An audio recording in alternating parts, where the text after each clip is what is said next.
Side खबरों के लिए सब्सक्राइब करें फ्लेम मीडिया और उसके बाद बेल आइकन को प्रेस करें ताकि सबसे पहले आपको मिले एक्सक्लूसिव खबरें।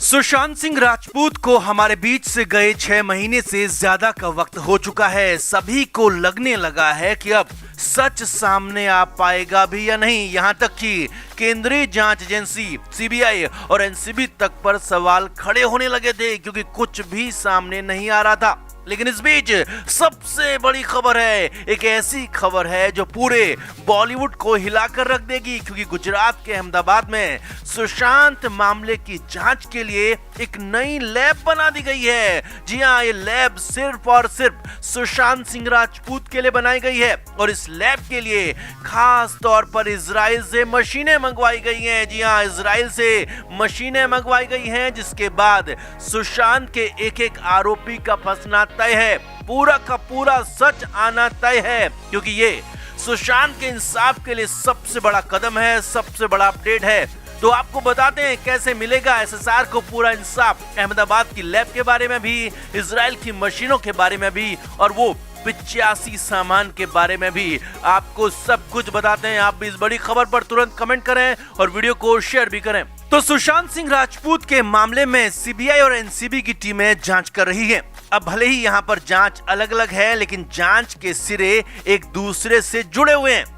ये करीब करीब तय है कि सुशांत को आखिरी वक्त में जमकर ढक दी गई थी और सुशांत को रख के नशे में हमेशा रखा गया ताकि सुशांत किसी भी बात का विरोध ना कर सकें और आसानी से अपनी मनमानी की जा सके। और इसीलिए एनसीबी की जांच सुशांत के मामले में बेहद अहम और जरूरी है, क्योंकि यही मामला सुशांत को 14 जून तक लेकर गया था। अब तक एनसीबी की टीम बॉलीवुड से कई बड़े नामों को पूछताछ के लिए बुला चुकी थी, चाहे वो रिया चक्रवर्ती हो, रिया का भाई शौविक हो, अर्जुन रामपाल, दीपिका पादुकोण, सारा अली खान और श्रद्धा कपूर के साथ ही इनमें कुछ के मैनेजर और कई सारे पेडलर्स को भी पकड़ा गया था और इनसे पूछताछ की गई। और हाल ही में रीगल महाकाल की गिरफ्तारी के बाद एनसीबी ने कहा था कि सुशांत ड्रग मामले में सभी गिरफ्तारियां हो चुकी हैं, जांच लगभग पूरी हो चुकी है।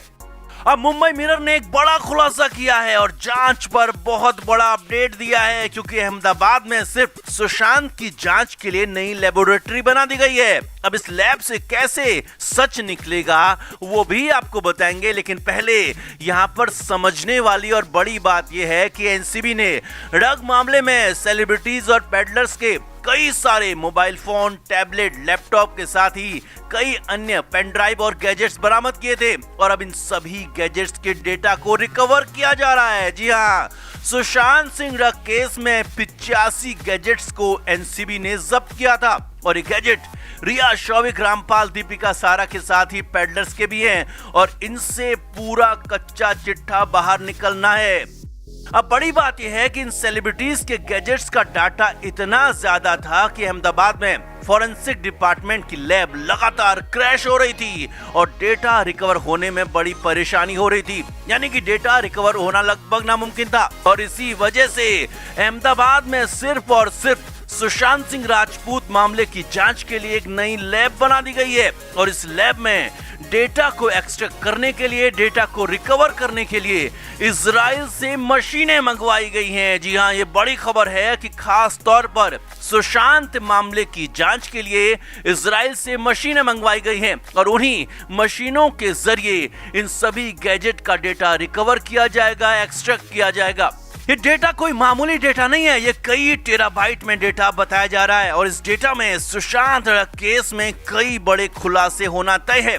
एनसीबी सूत्रों के मुताबिक इस डाटा में डिलीट किया गया फोन, टैबलेट और लैपटॉप का सब कुछ वापस मिल जाएगा, जिसमें आपस की बातचीत, call recording, voice call, video call और यहाँ तक कि सारे के सारे मैसेजेस भी रिकवर हो जाएंगे, चाहे वो व्हाट्सएप के हो या चाहे नॉर्मल मैसेज हो। और इसीलिए इन 85 गैजेट्स की जांच के लिए इजराइल से खास तौर पर मशीन मंगवाई गई है।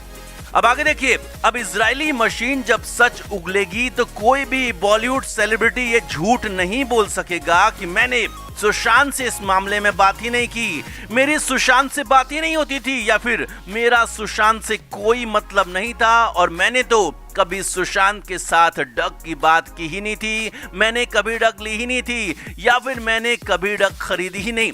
ये सारे के सारे झूठ पर्दाफाश हो जाएंगे, क्योंकि इजरायली मशीन सारा का सारा सच उगल देगी।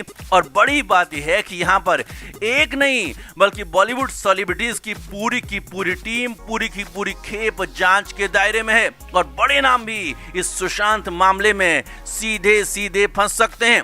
अब यहाँ पर समझने वाली बात एक और है कि अगर एनसीबी की जांच में बड़े खुलासे होते हैं तो उसका असर सीबीआई की जांच पर भी पड़ेगा, क्योंकि यहाँ पर अगर कुछ नाम डग केस में फंस जाते हैं, कुछ नाम सामने आ जाते हैं, तो उसके बाद सीबीआई का काम भी आसान हो जाएगा कि आखिर सुशांत के पीछे कौन थे, वो कौन लोग थे जो जबरदस्ती सुशांत सिंह राजपूत को रख देते थे और सुशांत को 14 जून की हालत तक पहुंचाने के लिए जिम्मेदार हैं, चाहे डायरेक्टली या फिर इनडायरेक्टली। तो कुल मिलाकर सुशांत सिंह राजपूत के मामले में आज का या कहें कि अब तक का सबसे बड़ा अपडेट है कि एसएसआर की जांच के लिए अहमदाबाद में नई लैब बना दी गई है और इजराइल से मशीनें पूरा का पूरा सच उगल देंगी। तो क्या आपको लगता है कि इजरायली मशीनों से अब आखिरकार सुशांत का सच सामने आ ही जाएगा, या फिर अब भी सुशांत के इंसाफ के लिए इंतजार ही करना होगा? कमेंट करके बताएं और वीडियो को अभी शेयर करें।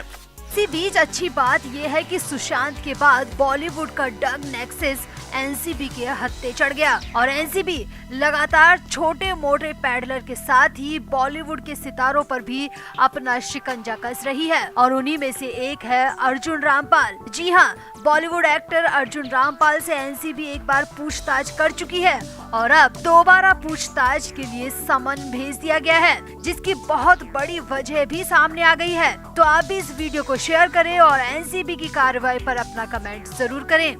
तो बॉलीवुड एक्टर अर्जुन रामपाल को एनसीबी ने दोबारा समन भेजा है। एनसीबी सुशांत सिंह राजपूत की मौत से निकले डग केस को लेकर अर्जुन रामपाल से फिर से पूछताछ करेगी। अर्जुन रामपाल को अब 16 दिसंबर को एनसीबी के सामने पेश होना है। इससे पहले भी एनसीबी अर्जुन रामपाल से पूछताछ कर चुकी है। एनसीबी ने रामपाल के घर पर अचानक छापेमारी की कार्रवाई भी की थी, जिसमें एनसीबी को कुछ नशीले पदार्थ भी बरामद हुए थे। इसके बाद एनसीबी ने अर्जुन रामपाल की गर्लफ्रेंड को पूछताछ के लिए बुलाया था। एनसीबी ने गर्लफ्रेंड गैब्रिएला के भाई के साथ ही रामपाल के ड्राइवर को अरेस्ट भी किया था। उस वक्त एनसीबी ऑफिस से निकलने के बाद अर्जुन रामपाल बड़े एटीट्यूड में थे और मीडिया में बयान दिया था कि किसी भी निर्दोष की प्रतिष्ठा का कत्ल करना गलत है, मेरा डग केस से कोई लेना देना नहीं है। मगर इस केस को लेकर एनसीबी जो काम कर रही है वह सही है। जिन मामलों की जांच एनसीबी कर रही है, एनसीबी को भी इस पर यकीन हो गया है कि मेरा इस केस से कोई लेना देना नहीं है। यानी रामपाल ने यहाँ पर मीडिया के सामने पूरा दम भरते हुए कहा था कि उनका इस केस से कोई लेना देना नहीं है।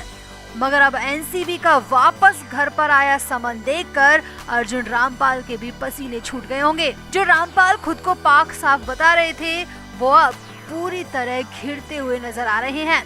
सामने आया है कि इससे पहले एनसीबी की टीम ने अर्जुन रामपाल के विदेशी फ्रेंड पॉल गियर्ड को भी गिरफ्तार किया था और पॉल गियर्ड की ही नामदेही पर अर्जुन रामपाल को फिर से समन भेजा गया है। जी हाँ, रामपाल का नाम उन्हीं के दोस्त ने लिया है। इसके अलावा आपको याद दिला दे कि जांच एजेंसी ने 9 नवंबर को अर्जुन रामपाल के घर पर छापेमारी की थी और इस छापेमारी में रामपाल के घर से लैपटॉप, मोबाइल फोन और टैबलेट जैसे इलेक्ट्रॉनिक गैजेट जब्त किए थे। सामने आ रहा है कि इन्हीं इलेक्ट्रॉनिक एविडेंस में कुछ ऐसा मिला है जो अर्जुन रामपाल के खिलाफ बहुत बड़ा सबूत माना जा रहा है और इस बार माना जा रहा है कि एनसीबी पक्के सबूतों के साथ ही रामपाल से पूछताछ करेगी और एनसीबी पूरी तैयारी में है कि अर्जुन रामपाल की गिरफ्तारी की जाए। और यकीन मानिए, अगर अर्जुन रामपाल की गिरफ्तारी होती है तो समझ लीजिए कि बॉलीवुड के कई बड़े बड़े नाम फंसेंगे। तो एनसीबी की इस कार्रवाई पर आपका क्या कहना है, आप भी कमेंट करें और वीडियो को भी शेयर करें। Flame media report.